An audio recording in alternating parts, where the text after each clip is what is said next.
Hello.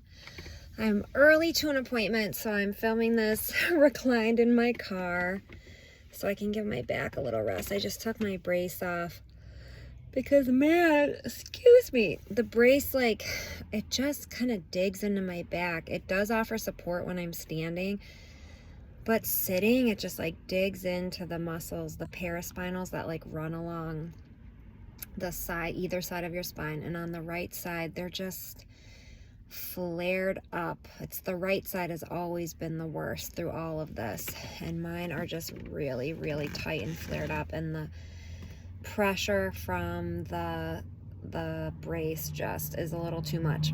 The last 2 nights I forgot to take my muscle relaxer, which is kind of great because my sleep was still good. I slept, I think I'll usually sleep in 3 and 2 hour chunks, so I sleep about 7 hours a night in 3 to 3 hours, something like that. Or sorry, I guess it's more like 3 to 2.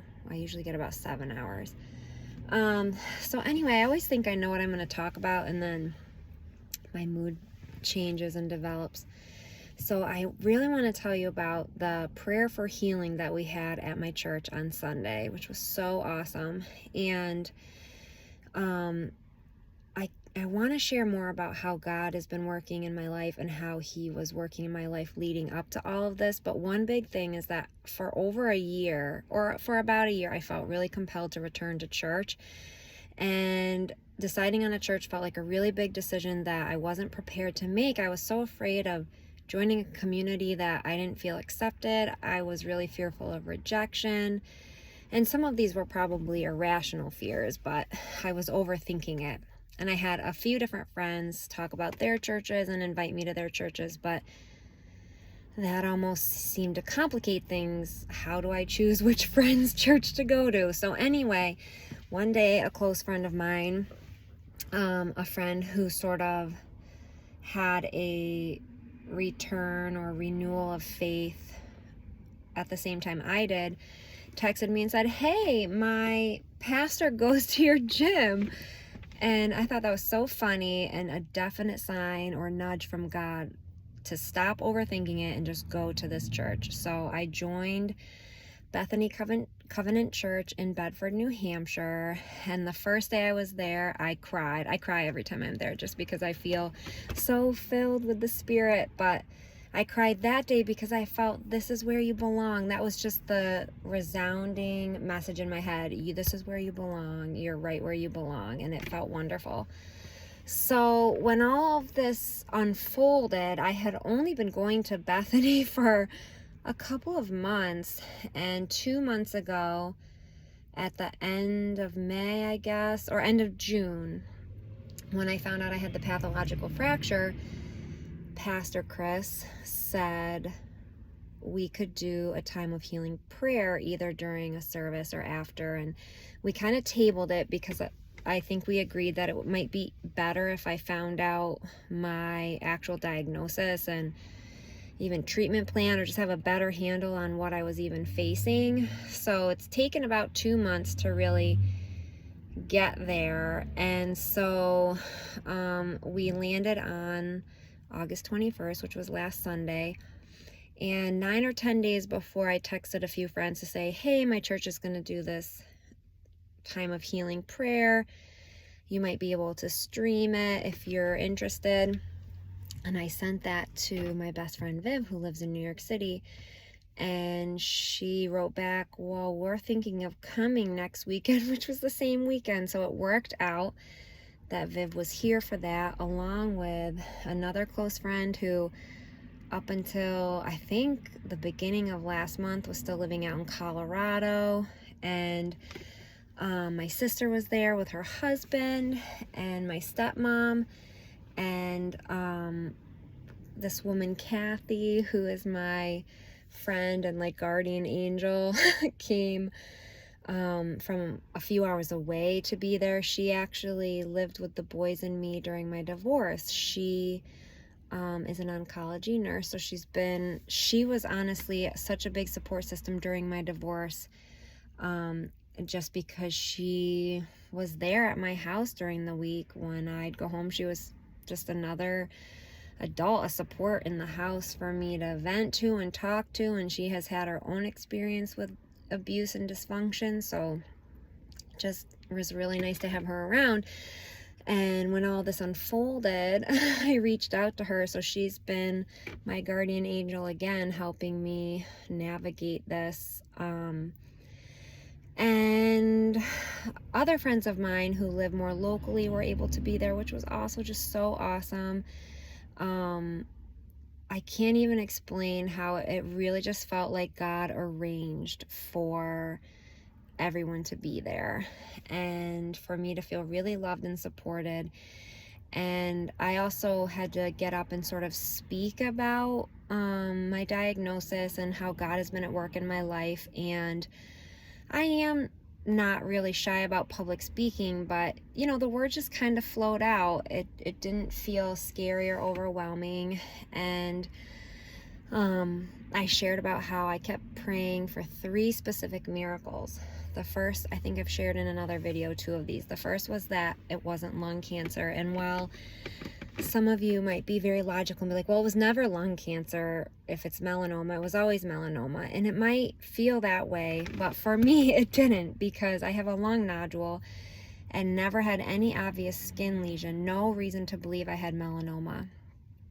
And so when it was looking like lung cancer, it was very scary. And that was for like a couple of weeks until we had a lung biopsy that showed it was melanoma. And then we still had to wait even longer for tissue samples from my spinal, my vertebral tumor, to confirm that that was also melanoma. So anyway, I would pray all the time, dear God, I'm not going to stop asking you for a miracle. Please do not let this be lung cancer. And I would just say that every day, all day, many times a day. And it's not lung cancer. And the really nice thing about melanoma, I mean, cancer is never great, but the standard treatment is immunotherapy, which instead of attacking the good and the bad cells like chemotherapy, immunotherapy really kind of targets just the bad stuff. It still has tons of bad side effects, but I won't lose my hair, I won't have the nausea and vomiting, and some people who go on immunotherapy drugs have no side effects. The other miracle I kept praying for was that, what was the second one? Oh, it wasn't in my brain. And in another video I shared about how there was a little, not a scare, but just a suspicious spot like on my forehead in my full body bone scan, a spot on my forehead that lit up.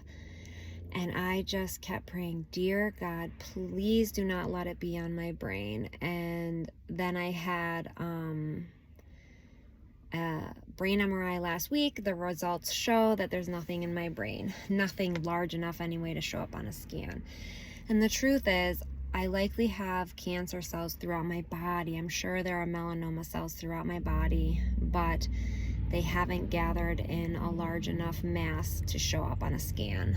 The large masses are the spine, the T7 tumor on the spine is what I'm referring to, the lung nodule, and a chest lymph node. And then the third miracle I kept praying for was that I have this BRAF mutation, because this BRAF mutation is basically a mutation that causes cells to kind of reproduce and not stop. Like they don't get the signal to turn off and stop reproducing. So people who have the BRAF mutation are then candidates for anti-BRAF targeted therapies.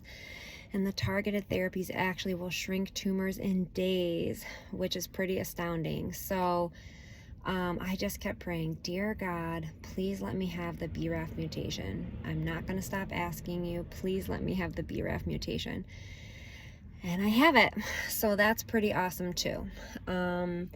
They will confirm that with, like, when they do this back surgery on Monday, they're going to resect T7. They're going to cut the whole thing out and run a lot of analysis on that sample, which is going to help them pair me with drugs, with the immunotherapies, targeted therapies, clinical trials. And I think likely they're going to start with the targeted therapies, like the anti-BRAF drugs, that would shrink the tumors potentially in days or weeks, and then transition to immunotherapy. But I spoke to my melanoma specialist last night, and he did assure me that we will be starting treatment pretty shortly after my surgery.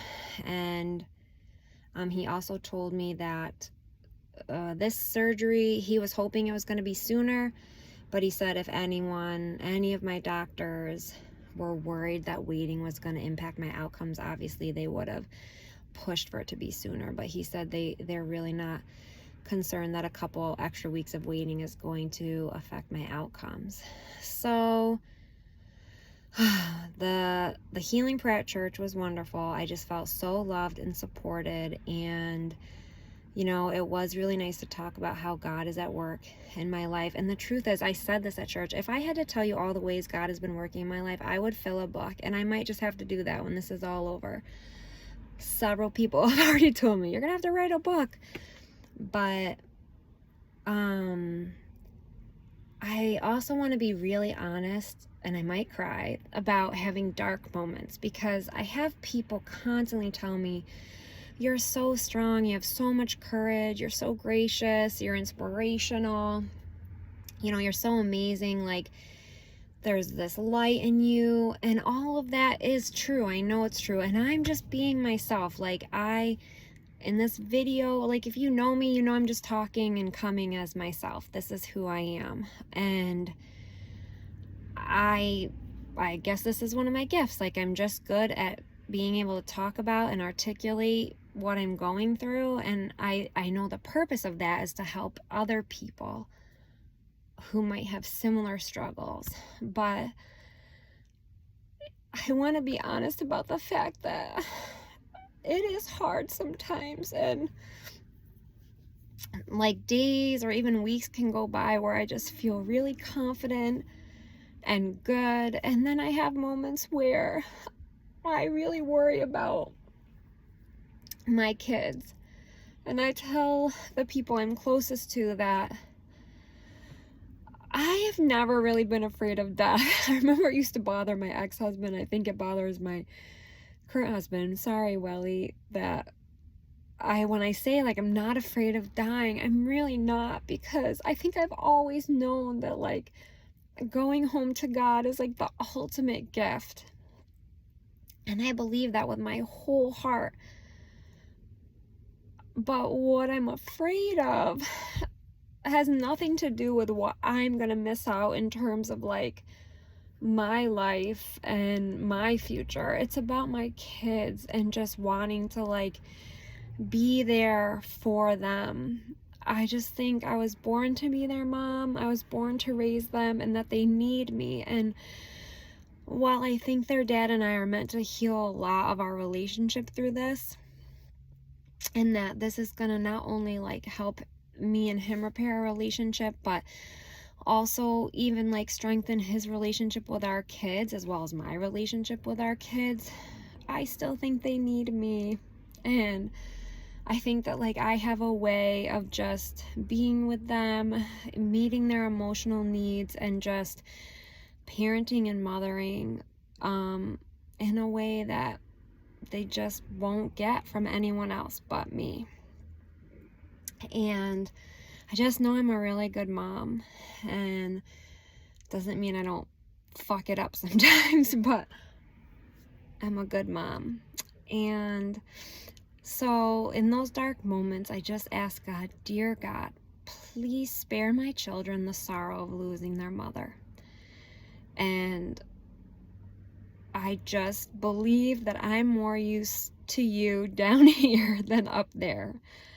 And I also have this strong inclination that God is using me to bring people closer to Him, because through my sharing about my faith, I've had so many people reach out and just say like, you've reignited my faith, or you've renewed my faith, or you've got me praying again, or you've got me reading my Bible again, or hey, what's that Bible app you use, or what Bible do you have, what's your devotional, tell me more about the show you watch, or whatever. People are just feeling inspired to also revisit their faith. And I do believe that God is using me for that. God's telling me to do a lot of stuff, and I'm not going to share it all here. I'll share it all on the other side of this. I share certain things I just share with my nearest and dearest, I guess, and mostly with my husband. And the best part is he doesn't think I'm crazy. He knows that God is guiding this journey and steering the ship, and it's really hard. But I'll give you one example. God has been telling me to gift Bibles to people, and I'm happy to gift Bibles to people, but it's also kind of funny, like, I don't know how to say it in a way that is gracious, but it's like not something I would do, right? Like if I'm going to go shopping for a friend, I want to get them like comfy jammies or like a cute mug or I don't know, some clean makeup or something, or a gift card. But a Bible probably wouldn't be my top pick. But I feel like it is 100% God compelling me, and it's my job to just obey and listen. And I really think that is what's happening. And anyway, so I'm not going to go on and on about that. There's a lot of other stuff, but I'll save that for the book when I write my book. Anyway, I just wanted to share about the healing prayer and how wonderful it was, and that God is for certain at work in my life and steering the ship, and a lot of that requires me just like surrendering and relaxing, trusting his timeline, and I guess trusting in my body's ability to heal and be healed. All right, it's 17 minutes, so I'm going to wrap up, and probably my appointment is soon, but I hope everyone out there is doing well. God bless you.